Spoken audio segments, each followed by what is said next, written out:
ओ मौत नाल यारी साडी जिंदगी तो आस ना साडे हथ लगी मुड़ लब्बे कोई लाश ना।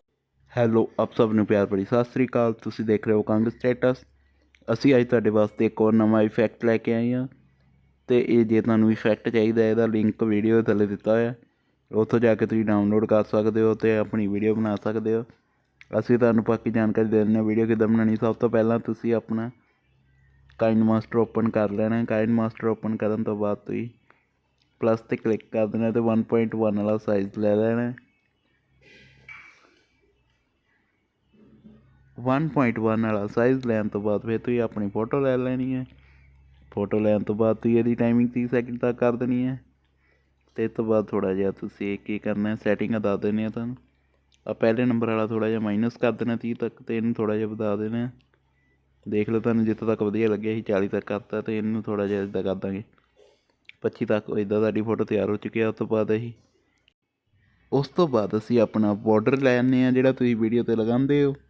ਆ ਲੈ ਕੇ ਇੱਥੋਂ ਤੁਸੀਂ ਹੋਲ ਕਰ ਦੇਣਾ, ਪੂਰਾ ਕਰ ਦੇਣਾ ਸਕਰੀਨ 'ਤੇ। ਉਸ ਤੋਂ ਬਾਅਦ ਥੱਲੇ ਚੱਲ ਜਾਣੇ, ਥੱਲੇ ਜਾਣ ਤੋਂ ਬਾਅਦ ਵੀ ਸਕਰੀਨ ਕਰ ਦੇਣਾ ਅਤੇ ਉਸ ਤੋਂ ਬਾਅਦ ਤੁਸੀਂ ਅੱਗੇ ਨੂੰ ਕਰ ਦੇਣਾ। ਇਹਨੂੰ ਅੱਗੇ ਕਰਨ ਤੋਂ ਬਾਅਦ ਤੁਹਾਡਾ ਇੱਦਾਂ ਸਹੀ ਤਰ੍ਹਾਂ ਤਿਆਰ ਹੋ ਚੁੱਕਾ ਹੈ।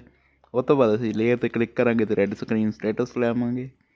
ਰੈੱਡ ਸਕਰੀਨ ਲੈਣ ਤੋਂ ਬਾਅਦ ਇੱਥੇ ਸੈੱਟ ਕਰ ਦਾਂਗੇ ਅਤੇ ਇਹਦੀ ਕਰੋਮਾ ਕੀ ਇਨੇਬਲ ਕਰ ਦਾਂਗੇ ਅਤੇ ਨੀਚੇ ਵਾਲਾ -0 'ਤੇ ਕਰ ਦਾਂਗੇ। 0 'ਤੇ ਕਰਨ ਤੋਂ ਬਾਅਦ ਤੁਸੀਂ ਅਤੇ ਇੱਥੇ ਜਾਣਾ ਅਤੇ ਇੱਥੇ ਜਾਣ ਤੋਂ ਬਾਅਦ ਥੋੜ੍ਹਾ ਜਿਹਾ ਵਧਾ ਦੇਣਾ। ਇਹਨੂੰ ਵਧਾਉਣ ਤੋਂ ਬਾਅਦ ਤੁਸੀਂ ਫਿਰ ਲੇਅਰ 'ਤੇ ਇੱਦਾਂ ਤੁਸੀਂ ਚਲਾ ਕੇ ਦੇਖ ਸਕਦੇ ਹੋ ਸਹੀ ਤਰ੍ਹਾਂ ਰੈੱਡ ਸਕਰੀਨ ਲੱਗ ਗਿਆ। ਉਸ ਤੋਂ ਬਾਅਦ ਅਸੀਂ ਬਾਕੀ ਹਿੱਸਾ ਫੋਟੋ ਦਾ ਕੱਟ ਦਾਂਗੇ। ਕੱਟਣ ਤੋਂ ਬਾਅਦ ਤੁਸੀਂ ਫਿਰ ਚੀਜ਼ ਚੱਲ ਜਾਣਾ, ਲੇਅਰ 'ਤੇ ਕਲਿੱਕ ਕਰਨਾ ਅਤੇ ਆਪਣਾ ਲੋਗੋ ਲੈ ਲੈਣਾ ਜਿਹੜਾ ਤੁਸੀਂ ਵੀਡੀਓ 'ਤੇ ਲਗਾਉਂਦੇ ਹੋ। ਇੱਥੇ ਕਿਤੇ ਪਿਆ ਹੋਣਾ ਅਸੀਂ ਲੈ ਲੈਂਦੇ ਹਾਂ ਆਪਣਾ ਲੋਗੋ। ਜੇਕਰ ਤੁਹਾਨੂੰ ਹੋਰ ਕੁਛ ਪੁੱਛਣਾ ਹੋਵੇ ਤੁਸੀਂ ਪੁੱਛ ਸਕਦੇ ਹੋ ਅਤੇ ਇਹਨੂੰ ਅੱਗੇ ਤੱਕ ਕਰ ਦੇਣਾ ਵੀਡੀਓ ਨੂੰ। ਅਤੇ ਅੱਗੇ ਕਰਨ ਤੋਂ ਬਾਅਦ ਤੁਸੀਂ ਇਹਨੂੰ ਛੋਟਾ ਜਿਹਾ ਕਰਕੇ ਇੱਥੇ ਕੁ ਸੈੱਟ ਕਰ ਦੇਣਾ। ਇਹਨੂੰ ਤੁਸੀਂ ਸੈਂਡ ਟੂ ਬੈਕ ਕਰ ਦੇਣਾ ਅਤੇ ਇੱਥੇ ਕਲਿੱਕ ਕਰਕੇ ਪਲੱਸ ਕੀ 'ਤੇ ਕਰਕੇ ਪਲੱਸ 'ਤੇ ਕਰ ਦੇਣਾ ਅਤੇ ਇਹਨੂੰ ਤੁਸੀਂ ਇੱਥੇ ਸੈੱਟ ਕਰ ਦੇਣਾ। ਉਸ ਤੋਂ ਬਾਅਦ ਫਿਰ ਅੱਗੇ ਚੱਲ ਜਾਣਾ, ਓਕੇ ਕਰਨਾ ਅਤੇ ਫਿਰ ਤੁਸੀਂ ਇਹਨੂੰ ਇੱਥੇ ਲੈ ਕੇ ਆ ਜਾਣਾ। ਫਿਰ ਅੱਗੇ ਕਰਨਾ ਅਤੇ ਇੱਥੇ ਕਲਿੱਕ ਕਰਕੇ ਇਹਨੂੰ ਉੱਤੇ ਲੈ ਜਾਣਾ ਤੁਸੀਂ ਪਲੱਸ 'ਤੇ ਕਰਨ ਤੋਂ ਬਾਅਦ ਇੱਕ ਵਾਰ ਲਾਸਟ ਵਾਰੀ ਪਲੱਸ 'ਤੇ ਕਰਕੇ ਤੁਸੀਂ ਇੱਥੇ ਲੈ ਜਾਣਾ।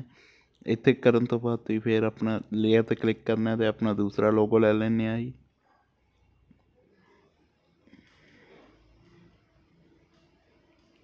ਇੱਥੇ ਕਿਤੇ ਪਿਆ ਹੋਣਾ ਲੋਗੋ ਅਸੀਂ ਲੈ ਲੈਂਦੇ ਹਾਂ ਇਹਨਾਂ 'ਚ ਜਿਹੜਾ ਲੈਣਾ ਹੋਇਆ। ਅਸੀਂ ਅੱਜ ਆਹ ਵਾਲਾ ਲਵਾਂਗੇ। ਇਹਨੂੰ ਲੈਣ ਤੋਂ ਬਾਅਦ ਤੁਸੀਂ ਇਹਦੀ ਵੀਡੀਓ ਐਂਡ ਤੱਕ ਕਰ ਦੇਣੀ। ਐਂਡ ਤੱਕ ਕਰਨ ਤੋਂ ਬਾਅਦ ਤੁਸੀਂ ਇਹਨੂੰ ਛੋਟਾ ਕਰਕੇ ਇੱਥੇ ਕੁ ਸੈੱਟ ਕਰ ਦੇਣਾ। ਇੱਥੇ ਕੁ ਸੈੱਟ ਕਰਨ ਤੋਂ ਬਾਅਦ ਤੁਸੀਂ ਫਿਰ ਲੇਅਰ 'ਤੇ ਕਲਿੱਕ ਕਰਨਾ ਅਤੇ ਆਪਣਾ ਅੱਜ ਵਾਲਾ ਇਫੈਕਟ ਲੈ ਲੈਂਦੇ ਹਾਂ ਅਸੀਂ ਜਿਹੜਾ ਵੀਡੀਓ 'ਤੇ ਲਗਾਉਣਾ ਆ ਰਿਹਾ ਸਾਡਾ ਇਫੈਕਟ। ਇਹਨੂੰ ਇੱਦਾਂ ਘੁਮਾ ਦਾਂਗੇ ਅਤੇ ਇਹਨੂੰ ਪੂਰੀ ਸਕਰੀਨ 'ਤੇ ਕਰ ਦਾਂਗੇ ਥੋੜ੍ਹਾ ਜਿਹਾ, ਪਰ ਇਹਨੂੰ ਠੀਕ ਕਰਕੇ ਸੈੱਟ ਕਰਕੇ ਉਸ ਤੋਂ ਬਾਅਦ ਥੱਲੇ ਚੱਲ ਜਾਵਾਂਗੇ। ਥੱਲੇ ਜਾਣ ਤੋਂ ਬਾਅਦ ਤੁਸੀਂ ਇੱਥੋਂ ਸਕਰੀਨ ਕਰ ਦੇਣਾ। ਸਕਰੀਨ ਕਰਨ ਤੋਂ ਬਾਅਦ ਤੁਹਾਡਾ ਇੱਦਾਂ ਹੋ ਜਾਏਗਾ ਇਹ। ਉਸ ਤੋਂ ਬਾਅਦ ਇਹਦੀ ਵੋਲੀਅਮ ਔਫ ਕਰ ਦੇਣੀ ਹੈ ਅਤੇ ਇਹਨੂੰ ਥੱਲੇ ਸੈਂਡ ਟੂ ਬੈਕ ਕਰ ਦੇਣਾ। ਸੈਂਡ ਟੂ ਬੈਕ ਕਰਨ ਤੋਂ ਬਾਅਦ ਤੁਸੀਂ ਦੇਖ ਸਕਦੇ ਹੋ ਤੁਹਾਡਾ ਇੱਦਾਂ ਚੱਲੇਗਾ ਇਹ, ਠੀਕ ਹੈ। ਉਸ ਤੋਂ ਬਾਅਦ ਤੁਸੀਂ ਇਹਨੂੰ ਵੀਡੀਓ ਨੂੰ ਆਪਣੀ ਨੂੰ ਸੇਵ ਕਰ ਲੈਂਦੇ ਹਾਂ ਅਤੇ 1000 ਵਾਲੀ ਅਸੀਂ ਸੇਵ ਕਰ ਲੈਂਦੇ ਹਾਂ। ਸਾਡੀ ਵੀਡੀਓ ਸੇਵ ਹੋ ਚੱਲੀ ਹੈ। ਇੱਦਾਂ ਤੁਹਾਡੀ ਵੀਡੀਓ ਸੇਵ ਹੋ ਜੂਗੀ, ਤੁਸੀਂ ਦੇਖ ਸਕਦੇ ਹੋ ਗਈ ਹੈ। ਉਸ ਤੋਂ ਬਾਅਦ ਅਸੀਂ ਫਿਰ ਲੇਅਰ 'ਤੇ ਕਲਿੱਕ ਕਰਾਂਗੇ, ਕਰੋਪ ਕਰਾਂਗੇ ਵੀਡੀਓ ਨੂੰ। ਵੀਡੀਓ ਕਰੋਪ ਐਪ ਔਨ ਕਰਾਂਗੇ ਅਸੀਂ। ਕਰੋਪ ਐਪ ਔਨ ਕਰਨ ਤੋਂ ਬਾਅਦ ਤੁਸੀਂ ਕਰੋਪ 'ਤੇ ਕਲਿੱਕ ਕਰਕੇ ਵੀਡੀਓ ਲੈ ਲੈਣੀ ਹੈ। ਵੀਡੀਓ ਲੈਣ ਤੋਂ ਬਾਅਦ ਤੁਸੀਂ ਸੈੱਟ ਕਰ ਦੇਣਾ, ਉੱਤੇ ਕਰ ਦੇਣਾ ਅਤੇ ਓਕੇ ਕਰ ਦੇਣਾ। ਤੁਹਾਡੀ ਵੀਡੀਓ ਤਿਆਰ ਹੋ ਚੁੱਕੀ ਹੈ। ਜੇਕਰ ਤੁਹਾਨੂੰ ਸਾਡੀ ਵੀਡੀਓ ਵਧੀਆ ਲੱਗੀ ਲਾਈਕ ਸ਼ੇਅਰ ਜ਼ਰੂਰ ਕਰਿਓ ਅਤੇ ਚੈਨਲ ਨੂੰ ਸਬਸਕ੍ਰਾਈਬ ਕਰ ਲਓ ਅੱਗੇ ਦੀਆਂ ਵੀਡੀਓ ਦੇ ਨੋਟੀਫਿਕੇਸ਼ਨ ਲਈ। ਕਿ ਕਿਵੇਂ ਜੀਣੀ ਆ ਜ਼ਿੰਦਗੀ ਲੋਕੀ ਆਪ ਸਿਖਾ ਦਿੰਦੇ। ਕੋਈ